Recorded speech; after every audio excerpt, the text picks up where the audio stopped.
What's up, gamers? This is NGG here with another review video. This time it is of Resident Evil 6 from the triple pack. I didn't play 4 or 5, so there might be slight spoilers to me to 6, but not very many that I could distinguish. Again, we have our co-host here who played this game with me. He's going to introduce himself and he's going to introduce his channel. Hey everyone, my name is Manako97 Anime News. I talk about everything and anything new upcoming for anime and anime-based video games, and I'm glad to be a part of this Resident Evil 6 review. Yep, we're glad to have him because this Resident Evil, unlike so I'm gonna be honest, I never played from 4 on. So for this one, it was very different experience with me playing this game, and we'll get into why when it comes to story. But right now we're going to talk about gameplay of this game, and we're going to get into the gameplay mechanics and controls while we're in the gameplay mechanics. But first, let's talk about just the gameplay. You want to start for us about gameplay? Yeah, so gameplay for this one is very different. Unlike other Resident Evil games, it's very more action heavy and more extreme compared to the, I guess you could say, like sneaking around and like stealthy style of gameplay from the previous Resident Evils. This game gives you a lot of equipment, a lot of items, a lot of ammo, and it throws a lot of more enemies at you than previous games, and not to mention a lot of more of your physical attacks, whether it be knives or kicking or anything that has to do with stamina, you are giving a lot more of that in this one than you have with previous Resident Evil games. So it's more of like an action adventure game more than like a horror game from the previous ones for the most part. Yeah, the previous ones were more so because I stopped at 3. Like right before I played 6, I played 0. So the other mechanics are more horror puzzler, I would say, is the genre I would put it in. I mean, I know it's just a horror genre, but it's more of a horror puzzler for me because you're always looking for what you need to find in places, and you didn't get that with this game. There was no, oh, I gotta seek out this piece to find out where it goes, to figure out this puzzle. It really wasn't any of that. It also had three different campaigns, if I'm not mistaken. Let's see. There's Leon. I think there's 4. There's Leon, Chris, Sherry, or Jake really, and then there's Ada. Each different campaign offers a co-op experience. First, before we talk about the online, let's talk about the controls. You played Resident Evil 6 before, right? If I'm not mistaken, on the PlayStation? I played it on the Xbox 360 back in 2012 when it had first released. Okay, what do you think the controls were the same, better? What did the controls feel to you? Yeah, they were pretty much the same. Nothing too different from the Switch version that we played. There were controls wise, it was pretty much the same. There wasn't like anything left out or any button presses that were like switched up from like a regular controller, so everything was the same on that. Okay, good. Yeah, I didn't have a problem with the controls. I don't think at all. I don't think my problem was controls. My problem was the gameplay mechanics, which were more action-based. Like, I didn't like... There was a whole campaign... Like, whose was it? Was it Chris's? Most likely. That felt like Call of Duty. And I was like, yeah, we're not playing Call of Duty here. But, yeah, so that was that. All right, let's get into the multiplayer and how easy or not easy it was to form a lobby. You want to go on and talk about that? Yeah, so this is actually very unique.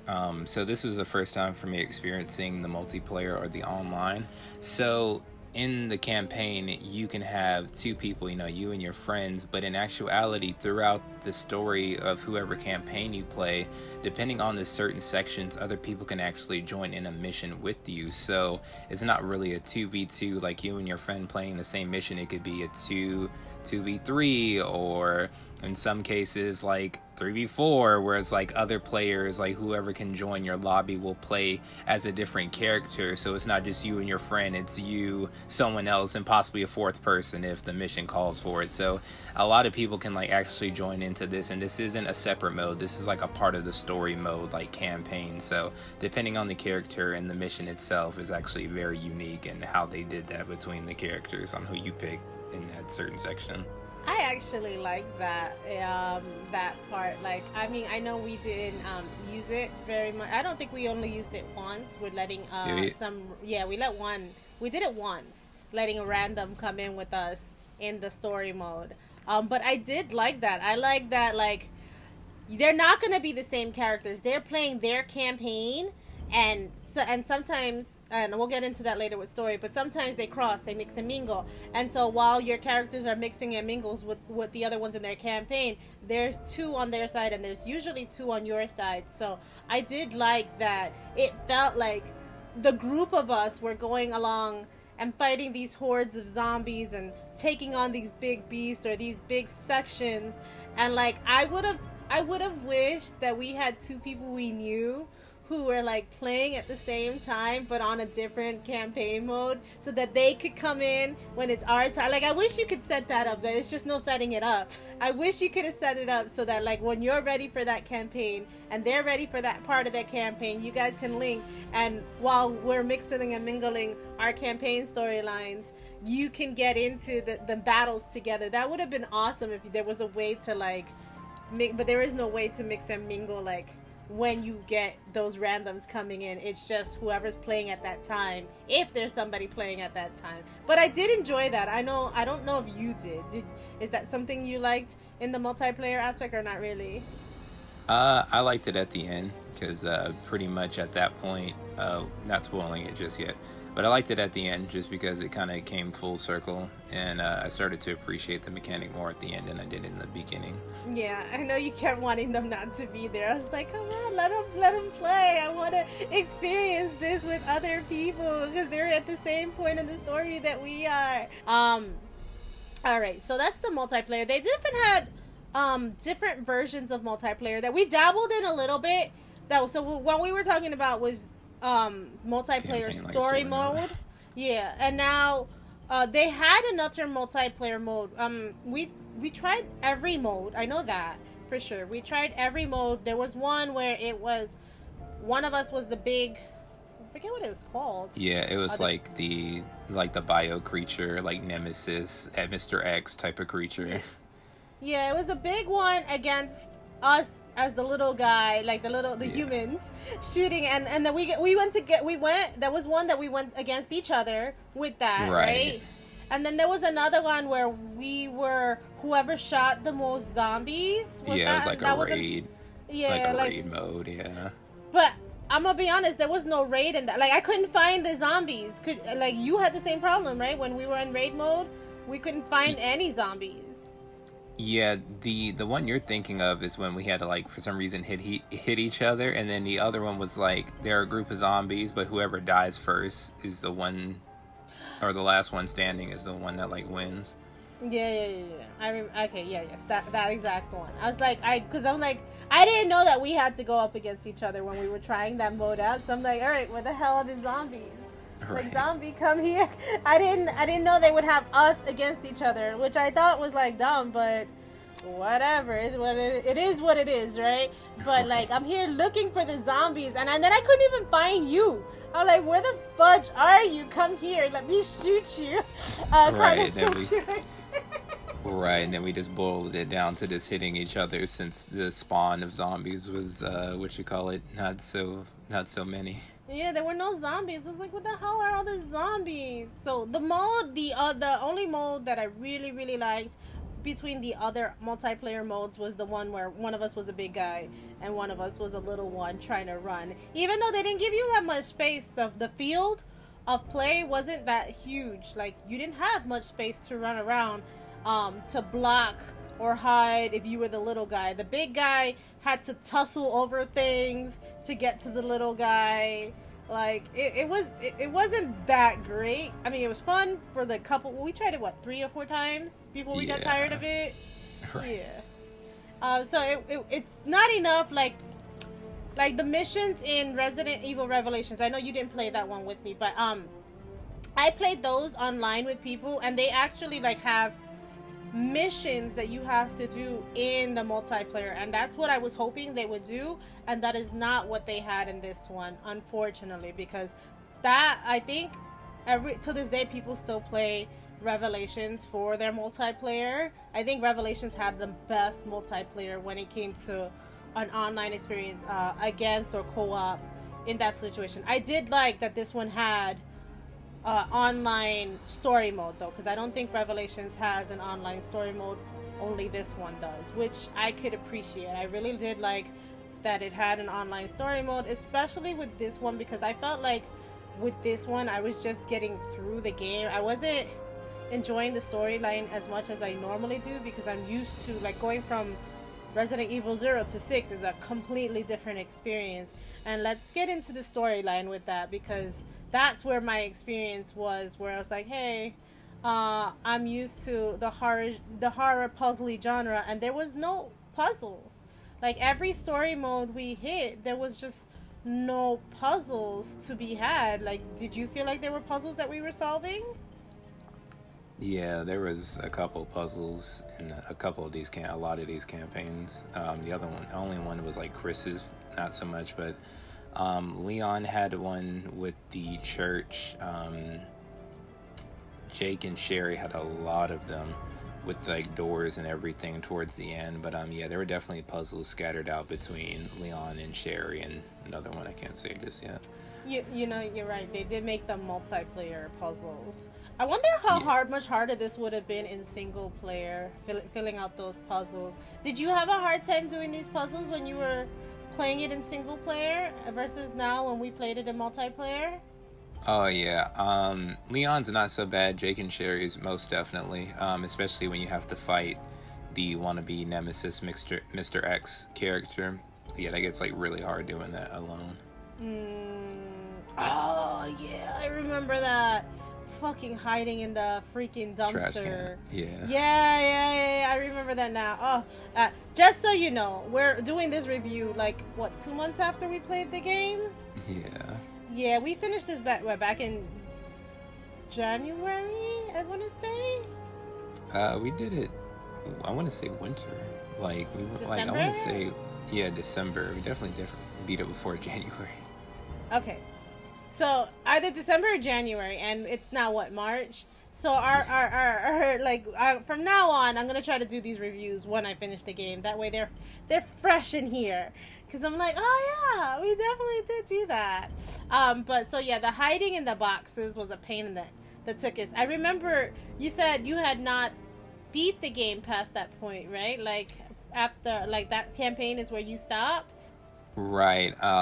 When I got to Jake and Sherry's, which is like the third campaign after Chris's, I got to the ice. It's pretty much that you have to get the key card to open the door, but then Nemesis automatically one hits you. I got stuck on that in the original on the Xbox 360 and like never touched it, and then I guess you would say like a decade or so later, like being now, we had just now beaten Jake and Sherry's campaign, and I've never beaten that campaign, let alone the campaign after that one, since like playing it originally. So yeah, that was definitely a first time, and like seeing all that stuff for the first time was a new experience for me. Right. And so I want to preference this that I like to play my games blind when possible. I don't like to look up anything, and I don't think we looked up how to beat that guy, right? We just had to figure it out. I know he was frustrating you in this game too, that you didn't seem like you wanted to continue. You're like, want to play another game? I'm like, no, we gotta finish this game. We're gonna finish this game. I finish all my games. Did you look it up, or were we still playing blind? Because I feel like I didn't look it up. No, we were still playing blind. What had happened, and I might have to save this for later on. So me playing as Jake, I was already on top of the key card but Jake can't get the key card. Sherry is the only one that can get it to activate the cutscene. So it is pretty much just didn't let me do it, and I died.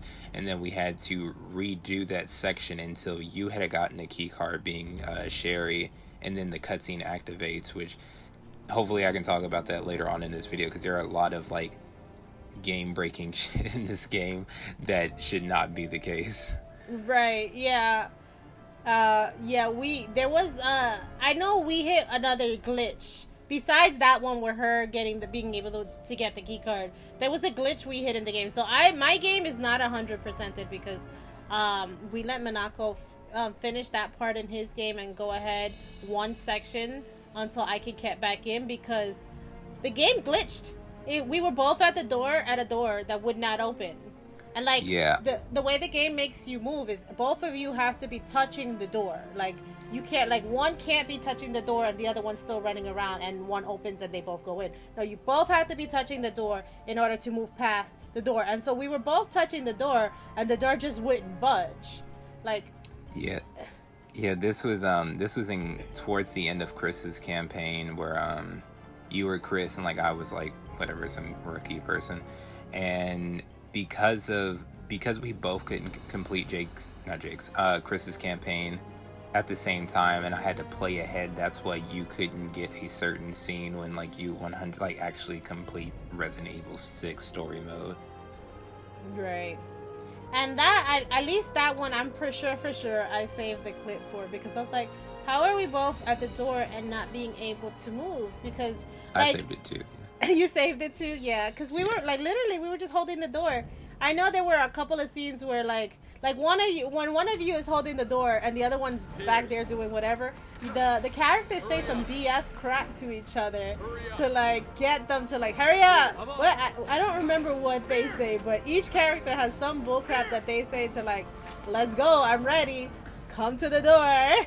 And you used to push that button on me all the time because I would be the one in the back investigating. I'm like, no, every Resident Evil game you're supposed to investigate your surroundings, and you're like, nah, let's just hit the door, let's go.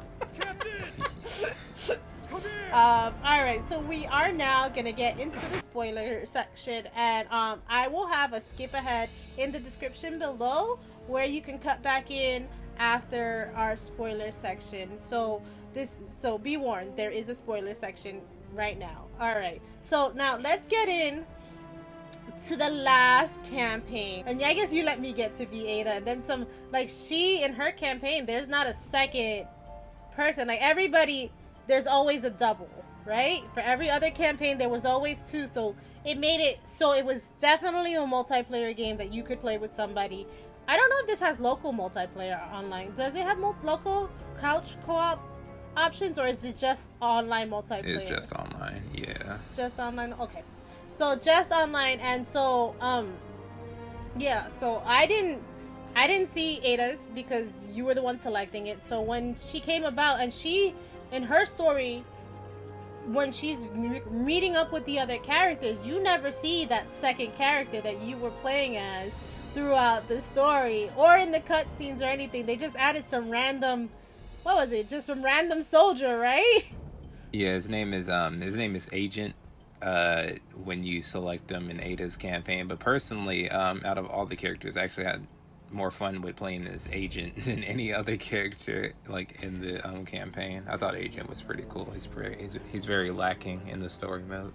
He's not in the cutscenes at all, people. I'm like, well, no, he wasn't one, right? We saw him in the last cutscene of the story, like at the end. You're like, oh, there's your character. He wasn't in any of the other ones. I'm like, where is he the whole campaign? Yeah, Agent got to get his own campaign sooner or later, but for now he's tagging along with Ada. But I liked Agent. He's a cool character. Yeah, so like in Ada's, I don't think you need Agent to push the doors. You just needed Ada to push the doors, right? No. Huh? Right. Yeah, so that it's definitely so I think Ada's campaign was definitely meant for single player.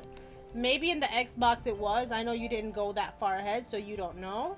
Nah, you're not wrong. I will say, speaking of which, you definitely couldn't unlock Ada's originally in the Xbox until you had beating all the campaigns, but they definitely switched that in the Switch version, which also brings me, I wanted to bring up Chris's campaign. I'm so sorry. I think his name is Pierce. Pierce is the Pierce, partner. Pierce. It is Pierce. It is Pierce. Yeah. Okay. So like, so in Chris and Pierce campaign, the scene or the level where it kept glitching on us and we were chasing after her pretty much. In the Xbox 360 version, by the way, this is spoiler, so we're good.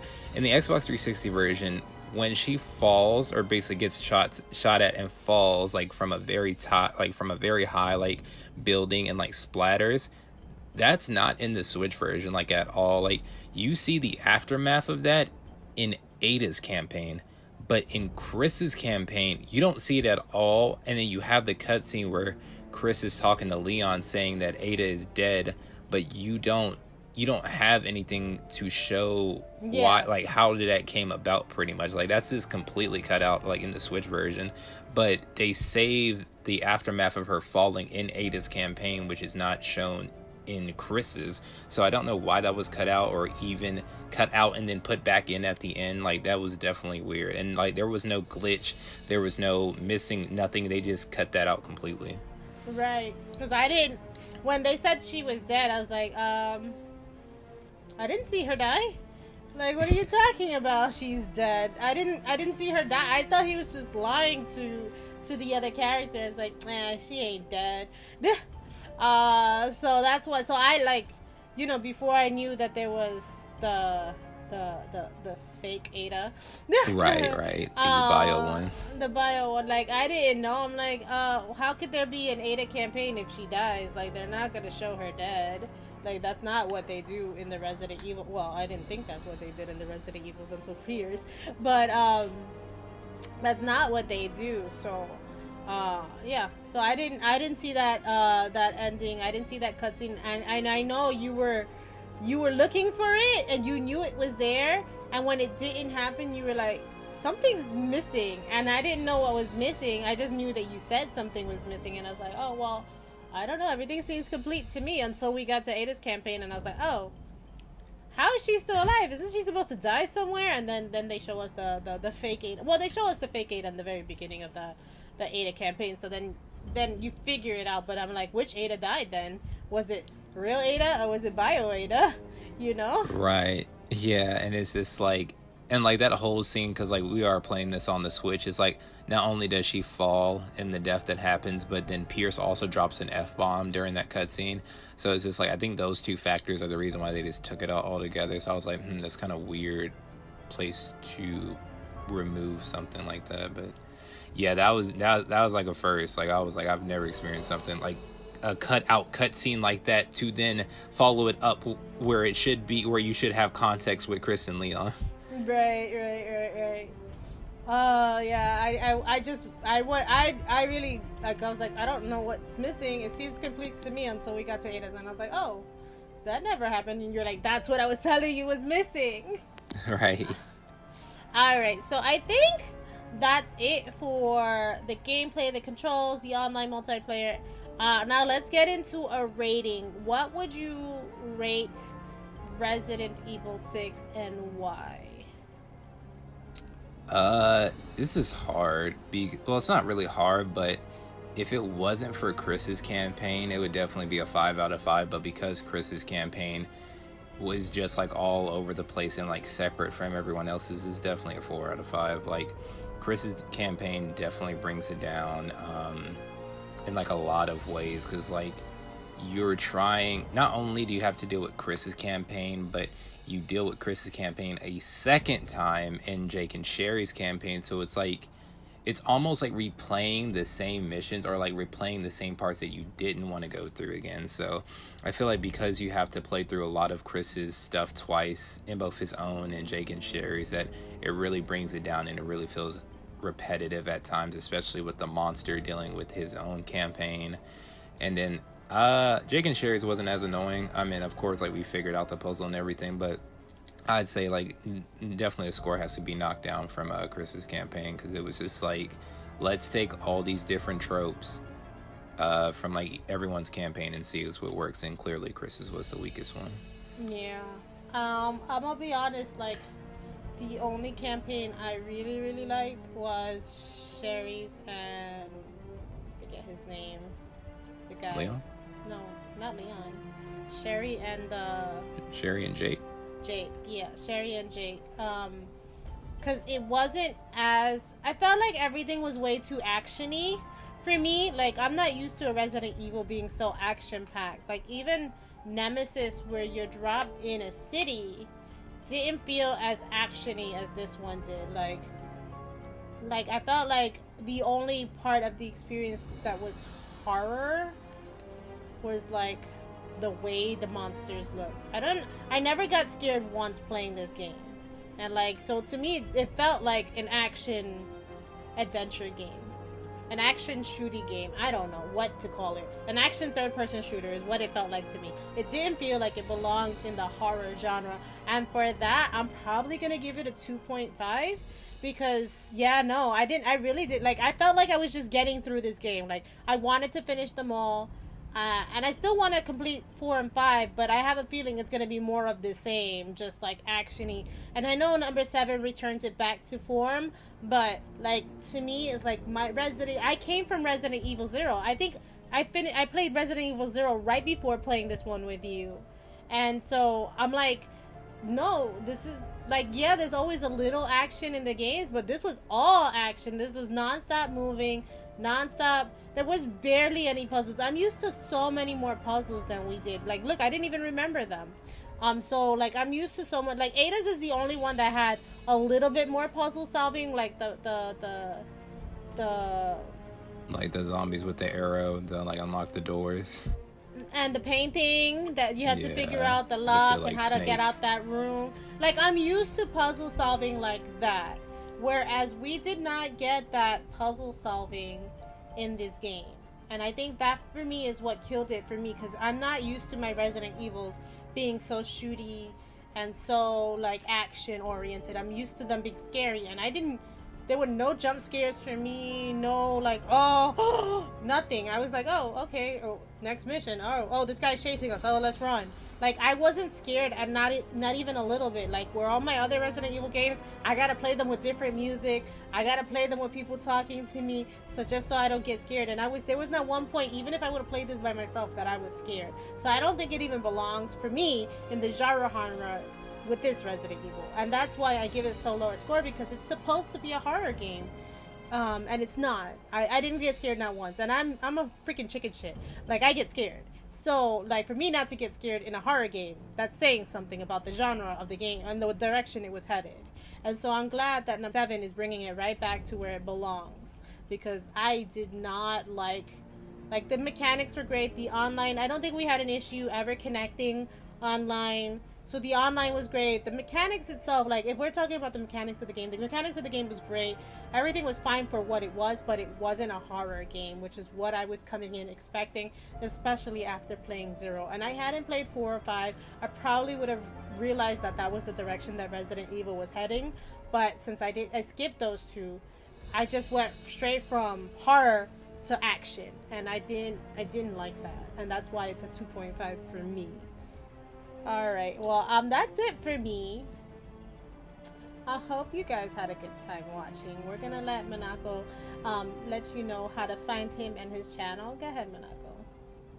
Alright, you can find me on Twitter on Manako97 Anime News, and you can find me on YouTube and Twitch at Manako97 Anime News, both on YouTube. Well, YouTube is Manako97 Anime Gaming News, and Twitch is Manako97, pretty sure Anime News or Anime Gaming News as well. And I had a great time reviewing Resident Evil 6 with you.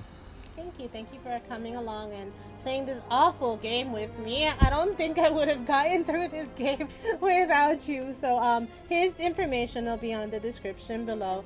Thanks for watching, guys. Happy gaming. Bye. Bye.